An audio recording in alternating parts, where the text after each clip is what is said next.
В Башкортостане начался отбор участников второго потока проекта «Школа фермера». Республика вновь вошла в число регионов, где будут обучать начинающих агробизнесменов построению эффективного фермерского бизнеса с нуля, сообщили в республиканском Минсельхозе.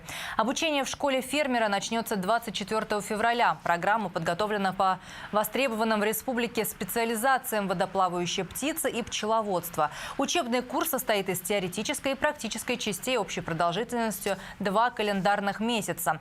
Расходы за организацию учебных курсов взял на себя Россельхозбанк. Для участия в конкурсе необходимо представить заявку, презентацию и видеоролик, снятый на любую камеру, в том числе и смартфона. Представиться, показать современное состояние, то есть если это действующее предприятие, что уже есть, в каком направлении развивается и так далее.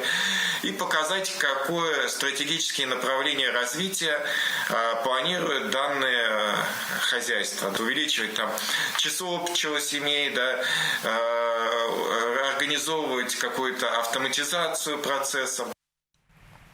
Напомню, первый поток образовательного проекта сел за парты в сентябре этого года. Обучение прошли 30 слушателей. В конце ноября все они успешно защитили свои бизнес-проекты по специализациям ремесленное сыроделие и мясное скотоводство и получили дипломы.